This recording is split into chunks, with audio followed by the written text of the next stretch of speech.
Hi guys, this is my second time recording this because the last video I made 17 minutes long, so I'm going to do A Dog's Purpose Part 8.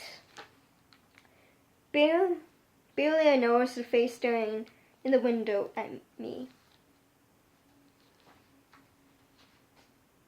It wasn't... Wait, hang on. It wasn't a man, it was a woman with long black hair. She looked angry and I backed away from her, afraid. When her face vanished, I lay back down, nearly delirious. I didn't have the energy to pace anymore.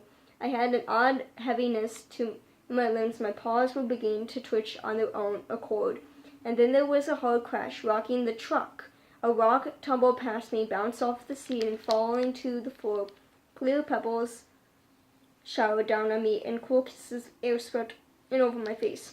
I left my nose to it. I was limp and helpless when I felt hands slide around my body and raise me into the air, too exhausted to do anything but hang slankly in her hands. "You poor puppy, you poor puppy," she whispered. "My name is Fella," I thought to myself.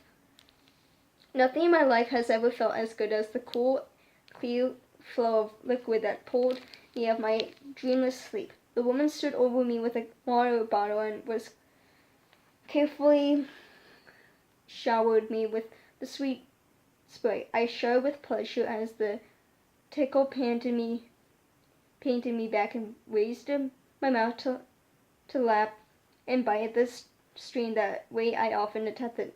Drizzle that fell from the faucet above the truck in the yard. A man stood nearby, and both he and the woman were watching me with concerned expression. "Do you think he'll be okay?" the woman asked. "Looks like the water is doing the job," he replied. From both of them came this sort of open adoration I often felt pouring out of Snare when she stood at the fence to watch us play.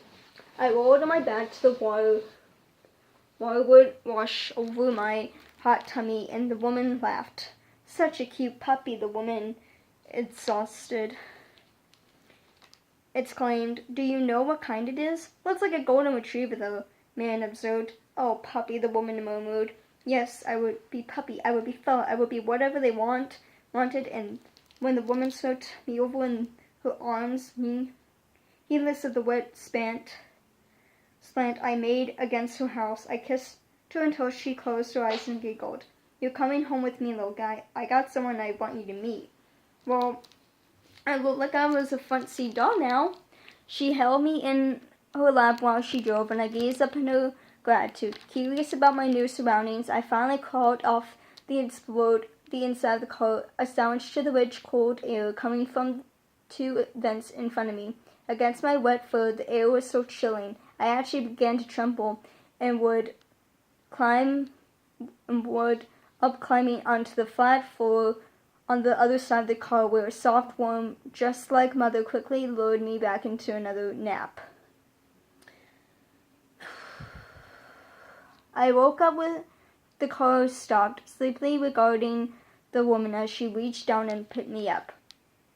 "Oh, you're so cute," she whispered as she held me against her chest and stepped out of the car. I could feel her heart beating strongly, and I sensed something like alarm coming off her. I yawned off the last stages of my nap, and after a quick squat in some grass, was ready to face whatever challenge was so worked up. "Ethan," she called, "come here. I want you to meet someone." I looked up at her curiously. We were in front of a big white house, and I wondered if there was kennels in the back, or maybe a big yard. I couldn't hear any barking though, so maybe I was the first dog here. Then the front door of the house banged open, with a human being like I'd never seen before ran out on the porch, jumping down the cement steps and dropped dead in the grass. We stared at each other. It was, I realized, a human child, a male. His mouth broke into a huge grin, and he spread his arms. "Hey, puppy," he sang, and we ran to each other, and instantly in love.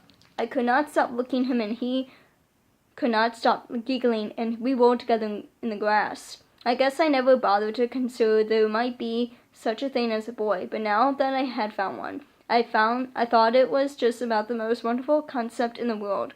He smelled of mud and sugar and an animal I never sensed before, and a faint metal odor clung to his fingers, so I let them. By the end of the day, I would know him not just by smell, but also by sight, sound, and gesture. His hair was dark like Bobby's, but very short, and his eyes so much lighter, but he had a way of turning his head to look at me as if he were trying to hear me more than see me, and his voice bubbled with joy whenever he talked to me. For the most part, though, I was drinking in assent, licking his face, chewing his fingers. "Can we keep him, Mom? Can we keep him?" the boy gasped, between giggles. The mom squatted down to pet my head. "Well, you know, your dad, Ethan, he is going to want to hear that you'll take care of him." I will, and that you'll walk him and feed him." "Every day I'll walk him and feed him and brush him and give him water, and that you'll have to clean up when he poops in the yard." The boy didn't answer that one. "I bought some puppy food at the store. Let's give him some dinner. You won't believe what happened. I had to run to the gas station and get a jug of water. The poor thing was nearly dead with heat exhaustion," the woman said. "Want some dinner, huh? Dinner?" the boy asked. Sounded pretty good to me. To my amazement, the boy picked me up and carried me right into the house. I had never in my life imagined such a thing was even possible. I was going to like it here just fine. Some of the floors were soft and embedded in the same animal odor I picked up on the boy, while other floors were slick and hard, causing my feet to skitter out from underneath me as I pierced the boy through the house. The boy picked me up. The flow of love between us was strong, and it gave me a feeling in my tummy, almost like hunger. I was laying on the floor with the boy wrestling over a cloth when I felt a vibration rumble through the house, and heard the sound I learned meant the closing of a car door. "Your father's home," the woman, whose name was Mom, told the boy, who was called Ethan. Ethan stood up and faced the door, and Mom came to stand beside him. I grabbed the cloth and gave it a victorious shake, but found it much less interesting without a boy attached to the other end of it. A door opened. "Hi, Dad," the boy yelled. A man stepped into the room, looking back and forth between the two of them. "Okay, what is it?" he asked. "Dad, Mom found this puppy," Ethan said. "He was locked in a car, nearly dead from heat stroke," Mom said. "Can we keep him, Dad? He's the best puppy in the world." I decided to take advantage of this lapse in security and dove onto the boy's shoes, biting his laces. "Oh, I don't know. This is not a good time," the father said. "Do you know how much work a puppy is? You're only 8 years old, Ethan. It's too much responsibility." I yanked on one of the boy's laces and gave it sliding away from his shoes. I tried to run off with it, but it remained attached to his feet, so that it yanked me back, tumbling me head over heels. Snarling, I dove back into the laces, grabbing them and giving them a furious shake.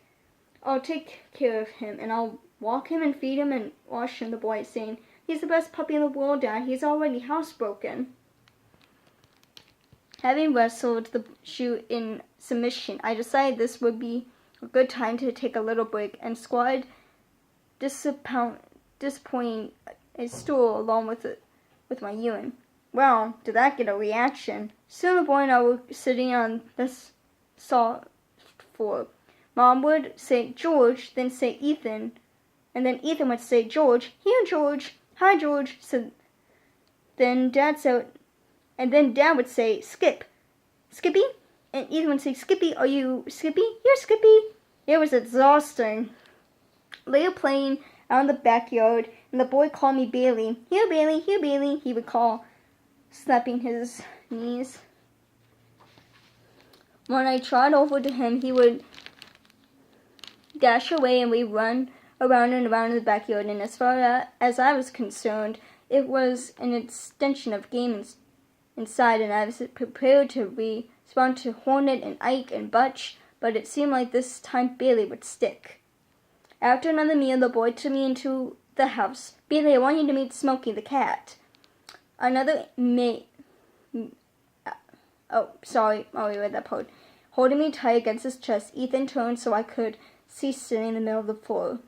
A brown and gray animal whose eyes grew big when he spotted me. This was the smell I had been tracking. The thing was larger than me and tiny ears that looked like they'd be fun to nip. I struggled to get down to play with his new friend, but Ethan held me tight. Smokey, this is Bailey, Ethan said. At last he placed me on the floor and I ran over to kiss the cat, but he drew his lips back from a set of really wicked-looking teeth and spat at me, arching his back, and thrust his puffy tail straight up into the air. I stopped, puzzled. Didn't he want to play? The musty smell came from under his tail was delicious.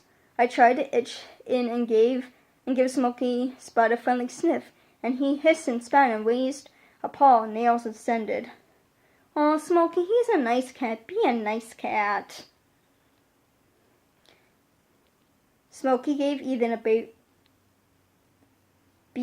baleful glare. I picked up on the boy's and countertone and yipped in a very welcome fashion, but the cat remained unapproachable, even batting at my nose when I tried to lick his face. Okay, well, I was ready to play with him whenever he wanted, but I had more important things to care about than some snotty cat. Over the next several days, I learned my place in the family. The boy lived in a small room of wonderful toys, while Mom and Dad shared a room with no toys whatsoever. One room had a bastion of water. I could only drink from it if I climbed into it, and also had no toys unless you counted the white paper that I could pull from the wall and continuous sheet. The rooms were sleeping at the top of some steps that were impossible for me to climb, despite my full-sized dog legs. The food was all kept hidden in one part of the house. Every time I decided I needed to squat and reveal myself, everyone in the house went crazy, scooping me up and racing out the door with me, setting me in the glass and watching me until I recovered from the trauma of it all enough to continue with my business, which owed me so much praise. I wondered if this was my main function in this family. The praise was inconsistent, though, because there were some papers they set out for me to whip up, and if I squatted on them, I was called a good dog too, but with relief, not joy. And as I mentioned, sometimes when we were all in the house together, they became upset with me for doing exactly the same thing. "No, Mom," or Ethan would shout when I went on the floor. "Good boy," they say when I peed in the grass. "Okay, that's good," they say when I urinated on the papers. I would not understand in the world what was wrong with them. Dad mostly annoyed me, though I sensed he liked it when I got up in the morning to keep him company while he ate. He regarded me with mild affection, nothing like the Buzak attention flooding out of Ethan, though I could feel that was how much Dad and Mom loved the boy. Occasionally Dad would sit at the table in the evening with the boy, and they would talk quietly, constantly, while sharp purging fumes filled in the air. Dad would let me lie on his feet, since the boy's feet were too far off the ground for me to reach. "Look, Bailey, we built an airplane," the boy said after one of these sessions, thrusting toward me. It made my eyes water with the chemical odors, so I didn't try to take it away. Making noises, the boy ran around the house holding the toy, and I chased after him and tried to tackle him. Later, he put the thing on a shelf with other toys that faintly smelled of the same chemicals, and that was it until he and Dad decided to build another one. "This one's a rocket, Bailey," Ethan told me, offering me a toy shaped like a stick. I turned my nose at it. "We're going to land one on the moon one day, and then people will live there." 2. Would you like to be a space dog? I heard the word dog and sensed there was a question, so I replied yes. I thought I would be happy to help clean the dishes. Cleaning the dishes was where the boy would put a plate of food and I would lick it. It was all my jobs, but only when Mom wasn't watching.